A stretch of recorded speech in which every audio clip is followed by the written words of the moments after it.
क्या आप वार्षिक इंटरमीडिएट परीक्षा 2026 की तैयारी कर रहे हैं और आप चाहते हैं कि इसके पिछले वर्षों में कौन कौन से प्रश्न आए हैं?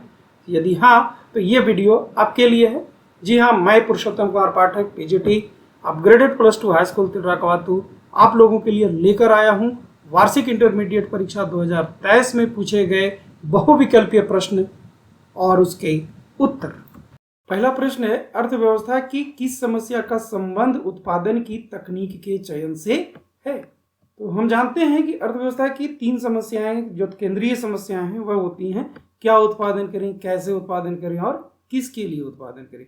क्या उत्पादन करें में वस्तुओं का चयन होता है कि किस प्रकार की वस्तुओं का उत्पादन होना चाहिए एक अर्थव्यवस्था में। दूसरा जो प्रॉब्लम है वह है कैसे उत्पादन करें। कैसे उत्पादन करें मतलब हमारे पास उत्पादन की तकनीक क्या होनी चाहिए और किसके लिए उत्पादन करें, मतलब उत्पादन करने वाले जो साधन है, जो 4 साधन मिलकर उत्पादन किए हैं उनमें से किनका हिस्सा क्या होगा। तो किसके लिए उत्पादन करें, यह वितरण की समस्या है। क्या उत्पादन करें, वस्तु के चयन की समस्या है। और कैसे उत्पादन करें, यह उत्पादन की तकनीक के चयन से। तो इसका सही आंसर होगा कैसे उत्पादन करें। किसी वस्तु की मानवीय आवश्यकता को संतुष्ट करने की क्षमता क्या कहलाती है, उपयोगिता कहलाती है।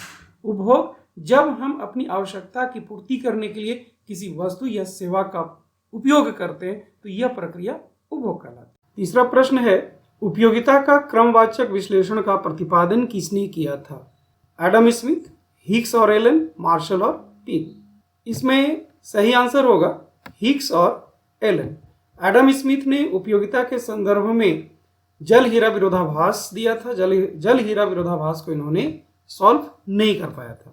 मार्शल ने कहा था कि उपयोगिता को हम मुद्रा के रूप में माप सकते हैं, मतलब कि मार्शल के अनुसार उपयोगिता को हम गिनती की संख्या में माप सकते हैं, 5, 10, 15 की संख्या में। पीगू ने भी उपयोगिता के माप को लेकर मार्शल के विचार को आगे बढ़ाया और उपयोगिता को जन कल्याण से जोड़ा। चौथा प्रश्न है कि निम्नलिखित चित्र प्रदर्शित करता है। यहाँ एक आप चित्र देख रहे हैं। इस चित्र में आप देख रहे हैं कि OX जो है वो मांग मात्रा अक्ष है, Y कीमत अक्ष है और DD मांग वक्र है। यहाँ आप ये भी देख रहे हैं कि DD मांग वक्र वह OX अक्ष अर्थात मांग मात्रा अक्ष के समांतर है। तो इसका मतलब ये है कि DD वक्र जो है वो पूर्णतः लोचदार मांग को प्रदर्शित करता है। तो इस प्रश्न का सही आंसर होगा पूर्णतः लोचदार मांग। पांचवा प्रश्न है, उपभोक्ता की आय बढ़ने से किस प्रकार की वस्तु की मांग घटती है? इसका सही आंसर होगा घटिया वस्तु। सामान्य वस्तु की स्थिति में उपभोक्ता की आय बढ़ने से उसकी मांग बढ़ जाती है। पूरक वस्तु, ये 2 सामान्य वस्तुओं का एक संयोग होता है जिसका उपयोग एक साथ होता है, अर्थात एक वस्तु की कीमत में कमी आने से दूसरी वस्तु की मांग मात्रा, जैसे कलम और स्याही। दीर्घकालीन उत्पादन फलन का संबंध निम्न में से किससे है? यह छठा प्रश्न है। तो इसका सही आंसर होगा पैमाने के प्रतिफल से। चूंकि परिवर्तनशील अनुपातों के नियम में एक साधन को स्थिर रखते हुए दूसरे साधन में परिवर्तन कर उत्पादन में होने वाले परिवर्तन का अध्ययन किया जाता है। मांग की लोच का संबंध उत्पादन से नहीं है, इसका संबंध उपभोग से है, इसलिए सही आंसर होगा पैमाने के प्रतिफल। सातवां प्रश्न है, उत्पादन फलन को व्यक्त किया जा सकता है। इसका सही आंसर होगा QX बराबर फंक्शन ऑफ ABCDE, जहां ABCDE उत्पादन की साधन को व्यक्त कर सकते हैं। आठवां प्रश्न है कि किसी वस्तु की 10 इकाई उत्पादन की कुल स्थिर लागत 60 रुपये है तो औसत स्थिर लागत होगी।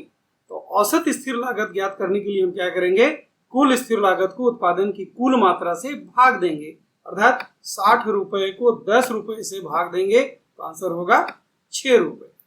9वां प्रश्न है, 2 समुत्पाद वक्रों के बीच की दूरी व्यक्त करती है। तो 2 समुत्पाद वक्रों के बीच की दूरी व्यक्त करती है उत्पादन स्तर में परिवर्तन को। 10वां प्रश्न है, निम्नलिखित में से कौन सही है? यहाँ पर आप देख रहे हैं कि 3 चर है, TC, TFC और TVC, मतलब कुल लागत, कुल स्थिर लागत और कुल परिवर्ती लागत। इन तीनों में संबंध होता है कि कुल लागत, कुल स्थिर लागत और कुल परिवर्ती लागत का योग होती है। तो इसका सही आंसर आप देख पा रहे हैं यहाँ पर पहला ऑप्शन में कि TVC बराबर TC माइनस TFC। 11वां प्रश्न है, उत्पादन की मात्रा में परिवर्तन करने से किस लागत में परिवर्तन नहीं होता है? सीमांत लागत में परिवर्तन होता है। और उत्पादन की मात्रा में परिवर्तन करते हैं तो सीमांत लागत में क्या है, सीमांत लागत पहले घटती है, फिर न्यूनतम होती है, फिर बढ़ने लगती है। औसत स्थिर लागत हमेशा घटती है, औसत परिवर्ती लागत ये भी घटती है और न्यूनतम होती है, बढ़ती है। तो कुल स्थिर लागत उत्पादन की मात्रा से स्वतंत्र रहती है। इसका सही आंसर होगा कुल स्थिर लागत। औसत लागत वक्र का आकार कैसा होता है? औसत लागत वक्र का आकार यू आकार का होता है। 13वां प्रश्न है, किस बाजार में AR और MR बराबर होते हैं? AR एवरेज रिवेन्यू, औसत आगम, MR मार्जिनल रिवेन्यू, सीमांत आगम, ये दोनों आपस में बराबर होते हैं पूर्ण प्रतियोगिता में। क्यों? क्योंकि पूर्ण प्रतियोगिता में एक फर्म जो होता है वो कीमत स्वीकारक होता है, एक फर्म के लिए कीमत दी हुई होती है, स्थिर होती है।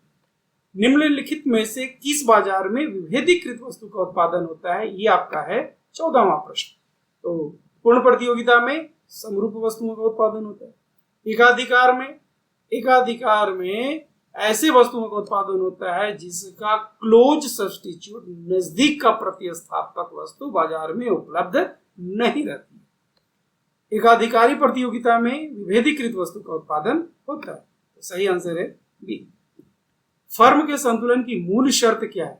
MR बराबर MC।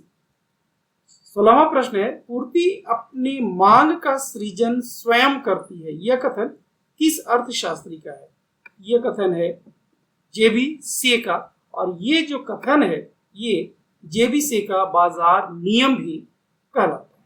17वां प्रश्न है कि एकमुश्त कर लगाने से किसी वस्तु की पूर्ति पर क्या प्रभाव पड़ता है?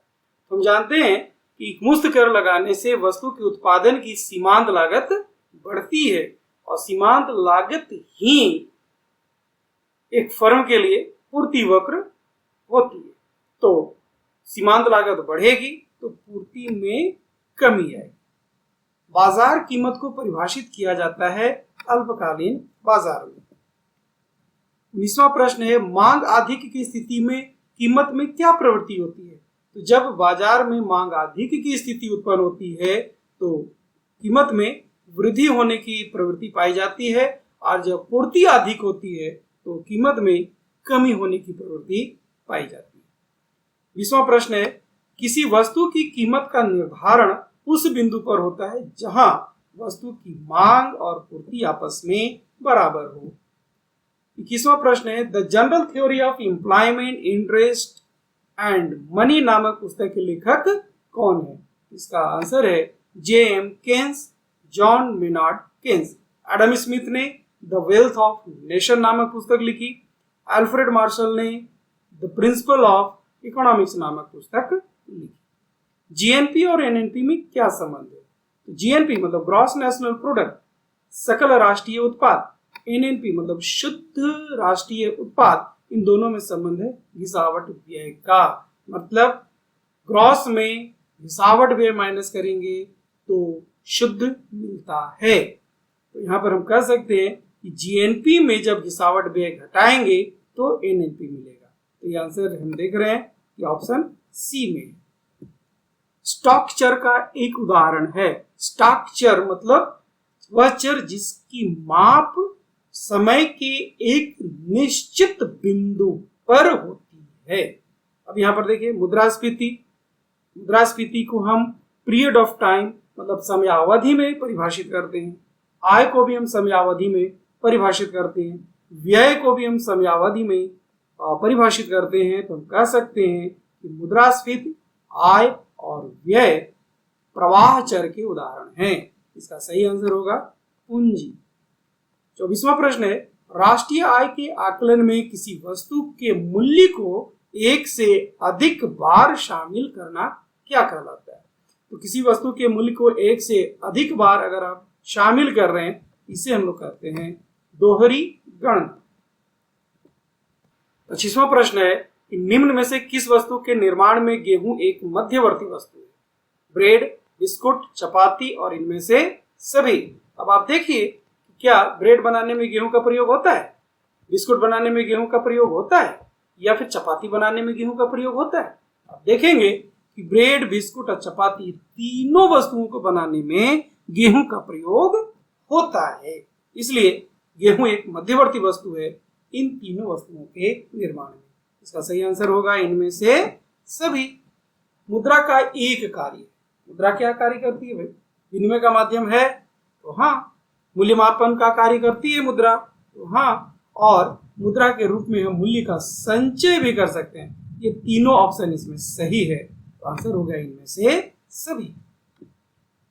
27वां प्रश्न है कि किसने कहा कि मुद्रा वह है जो मुद्रा का कार्य करे? ये कथन है हॉटले विदर्स का, एच विदर्स, तो सही आंसर होगा एच विदर्स। 28वां प्रश्न है भारत का एक केंद्रीय बैंक है। भारत का एक केंद्रीय बैंक है। सेंट्रल बैंक ऑफ इंडिया एक व्यावसायिक बैंक है। बैंक ऑफ इंडिया ये भी कॉमर्शियल बैंक है। स्टेट बैंक ऑफ इंडिया ये भी कॉमर्शियल बैंक है। रिजर्व बैंक ऑफ इंडिया या सेंट्रल बैंक है, या इसे हम लोग केंद्रीय बैंक भी कहते हैं। केंद्रीय बैंक का मुख्य कार्य क्या है? ये सरकार के बैंकर का एजेंट, सही है। बैंकों का बैंक, ये भी सही है। और नोट जारी करना, ये भी सही है। मतलब ये तीनों केंद्रीय बैंक के कार्य हैं, तो आंसर होगा इनमें से सभी। 30वां प्रश्न है उपभोग फलन C बराबर A प्लस BY में स्वायत्त उपभोग है। स्वायत्त उपभोग मतलब जो आय स्तर पर निर्भर नहीं करता है। तो y का वैल्यू 0 पुट कीजिए इस इक्वेशन में, और C का वैल्यू जो मिलेगा वही आपका आंसर होगा। तो यहाँ पर आप देखेंगे कि जब आप y का वैल्यू 0 पुट करेंगे तो C का वैल्यू A मिलेगा, तो आंसर होगा A। 31वां प्रश्न है मंदी वह अवस्था है जब अर्थव्यवस्था में रोजगार और उत्पादन स्तर दोनों गिरते हैं। किसी अर्थव्यवस्था में यदि एमपीएस बराबर 0.2 है तो गुणक का मान क्या होगा? तो गुणक का सूत्र होता है 1/MPS। इसका आंसर होगा 1/0.2, मतलब सही आंसर है 5। निवेश गुणक क्या है? निवेश गुणक 1/1 घटाव MPC, ये भी सही है। 1/MPS, ये भी सही है, चूंकि MPS बराबर होता है 1 माइनस MPC। इसका सही आंसर होगा दोनों। 34वां प्रश्न है निवेश के निर्धारक घटक कौन सा है? तो निवेश को प्रभावित कौन सा कारक करती है? पूंजी की सीमांत क्षमता करती है, ब्याज की दर भी करती है, तो इसका सही आंसर होगा दोनों। 35वां प्रश्न है निम्नलिखित में से अप्रत्यक्ष कर का उदाहरण कौन सा है? अप्रत्यक्ष कर मतलब जिसका करापात और कराघात दोनों अलग अलग होता है। तो बिक्री कर, उत्पाद शुल्क, आयकर, आंसर है दोनों, मतलब बिक्री कर और उत्पाद शुल्क दोनों। इसका सही आंसर होगा दोनों। बिक्री कर और उत्पाद शुल्क दोनों अप्रत्यक्ष कर का उदाहरण है, जबकि आयकर प्रत्यक्ष कर का उदाहरण है। राजस्व व्यय एवं राजस्व प्राप्तियों के अंतर को क्या कहा जाता है? राजस्व घट। विदेशी विनिमय दर का निर्धारण कहाँ होता है? इसका सही आंसर होगा विदेशी मुद्रा की मांग और विदेशी मुद्रा की पूर्ति के द्वारा, और जिस बिंदु पर ये दोनों आपस में बराबर होते हैं वही विदेशी विनिमय दर का निर्धारण होता है। व्यापार संतुलन का क्या अर्थ है? 38वां प्रश्न वस्तुओं के आयात एवं निर्यात से पूंजी के लेन देन, कुल डेबिट और क्रेडिट, ये जो होता है ये व्यापार भुगतान संतुलन के खाते हैं, और व्यापार संतुलन भुगतान संतुलन का एक छोटा सा हिस्सा होता है जहां पर सिर्फ और सिर्फ हम टेंजिबल गुड्स के आयात और निर्यात को शामिल करते हैं।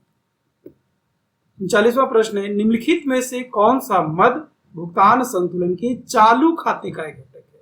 तो चालू खाता में सिर्फ वस्तुओं के आयात और निर्यात को शामिल करते हैं, तो आंसर इसका होगा वस्तुओं का निर्यात।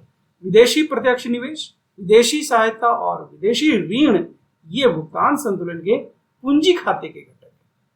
भुगतान संतुलन में असंतुलन का निम्न में से कौन आर्थिक कारण है? ये आपका है 40वां प्रश्न। इसका सही आंसर होगा व्यापार चक्र। क्यों? क्योंकि राजनीतिक अस्थिरता और अंतरराष्ट्रीय संबंध ये राजनीतिक कारण है। धन्यवाद। उम्मीद करता हूं कि ये वीडियो आपको अच्छा लगा होगा।